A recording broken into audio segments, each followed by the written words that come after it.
If you enjoy looking and listening to my books, please consider liking and subscribing to my channel. Thank you.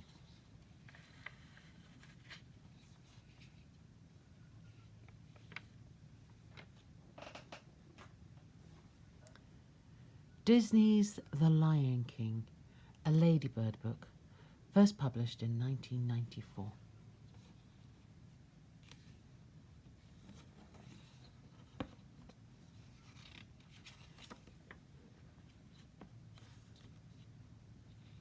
Disney, The Lion King. As the morning sun rose high over the African plain, animals and birds gathered eagerly at the foot of Pride Rock. "There he is!" one of them cried suddenly. "There's the new prince!" At once everyone cheered and stamped their feet. "Welcome, welcome," they shouted. "Welcome, Prince Simba." They watched in silence as Rafiki, a wise old baboon, raised the lion cub high in the air. The clouds parted, and the sun's rays shone down on the future king. Slowly, Rafiki lowered his arms and took Simba back to his proud parents, King Mufasa and Queen Saribi. It was a very special day. Time passed quickly for little Simba. There was so much to learn. One morning the king showed his son around the kingdom. "Remember," Mufasa warned, "a good king must respect all creatures, for we exist together in the great circle of life." Later that day, Simba met his uncle, Scar. The little cub proudly announced that he had seen the whole of his future kingdom. "Even beyond the northern border?" Scar asked slyly. "Well, no," Simba said sadly. "My father has forbidden me to go there." "Quite right," said Scar. "Only the bravest lions go there. An elephant graveyard is no place for a young prince."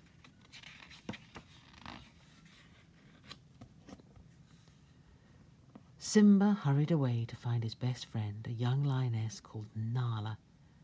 Even though he knew it was wrong, Simba had decided to visit the elephant graveyard with Nala that very day. He had no idea that Scar had ordered 3 hyenas to go to the elephant graveyard too. Scar wanted them to kill the cub as the first step in his plan to take over Mufasa's kingdom. Simba raced ahead across the plains, leading Nala to the forbidden place. Eventually they reached a pile of bones, and Simba knew they had arrived. "It's creepy here," said Nala. "Where are we?" "This is an elephant graveyard," Simba cried. He was about to explore a skull when he saw Zazu, his father's advisor. "You must leave here immediately," Zazu commanded. "You are in great danger." But it was already too late. They were trapped. 3 drooling hyenas had surrounded them, laughing menacingly. Simba took a deep breath and tried to roar, but only a squeaky rumble came out. The hyenas laughed hysterically.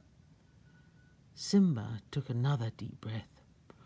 Roar! The 3 hyenas looked round into the eyes of King Mufasa. The hyenas fled, howling into the mist. Mufasa sent Nala and Zazu ahead and walked slowly home with his son. "Simba, I'm very disappointed in you. You disobeyed me and put yourself and others in great danger." Simba felt terrible. "I was only trying to be brave like you," he tried to explain. "Being brave doesn't mean you go looking for trouble," said the king gently. The moon shone brightly above them and the stars twinkled in the dark sky. Mufasa stopped. "Look at the stars. From there, the great kings of the past look down on us. Just remember that they will always be there to guide you, and so will I." Simba nodded. "I'll remember." Meanwhile, Scar had devised another plan to get rid of Mufasa and Simba. Next day, Scar led Simba to the bottom of a gorge and told him to wait for his father. Then the hyenas started a stampede among a herd of wildebeest, rushing them through the gorge towards Simba. At that moment, Mufasa was walking along the ridge with Zazu. "Simba!" he cried. "I'm coming!" The king raced down the gorge and rescued his son, but he could not save himself. He fell backwards onto an overhanging rock as the wildebeest swept by him. Looking up, he saw his brother. "Scar, help me!" he cried.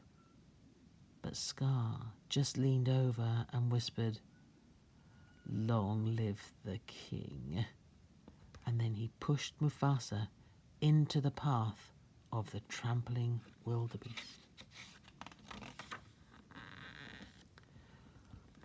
When the stampede was over, Simba ran along the gorge to his father's side.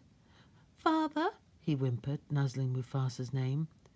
But the king did not reply, and Simba started sobbing. "Simba," said Scar coldly, "what have you done? This is all your fault," he lied.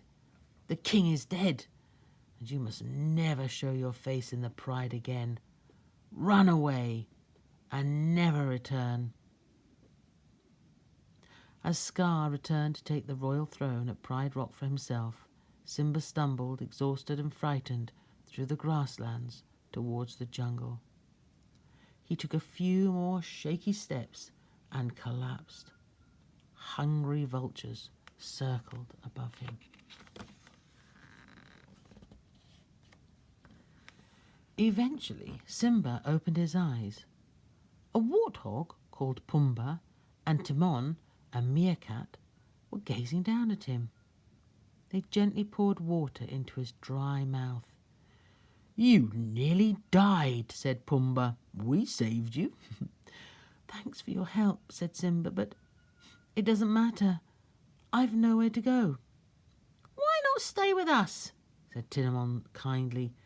"Put your past behind you.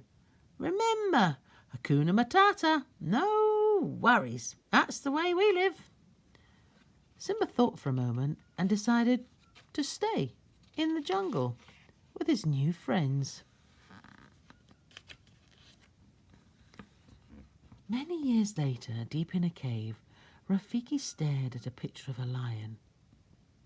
"It is time," he said, smiling, and prepared to leave. The very next day, Simba rescued Pumbaa from a hungry lioness, and it was Nala. The two friends were delighted to see each other again. Nala told Simba about Scar's reign of terror at Pride Rock and begged him to return. "With you alive, Scar has no right to the throne," she said. "I can't go back. I'm not fit to be a king," Simba said sadly. "You could be," Nala told him. Simba showed Nala his favourite places in the jungle. "It's beautiful," she said, "and I can see why you like it, but it's not your home. You're hiding from the future." She turned and left her friend alone. That night, Simba lay by a stream thinking. He heard a noise and looked up. "Come with me," said Rafiki, "and I will take you to your father." Simba followed him in wonder and disbelief to the edge of the stream. And Simba looked into the water. His reflection gradually changed shape and became his father's. Then he heard Mufasa's voice, "Simba, you must take your place in the circle of life. You are my son and the one true king." Then the reflection and Rafiki disappeared. Back at Pride Rock, the rains had been late in coming and the land was parched.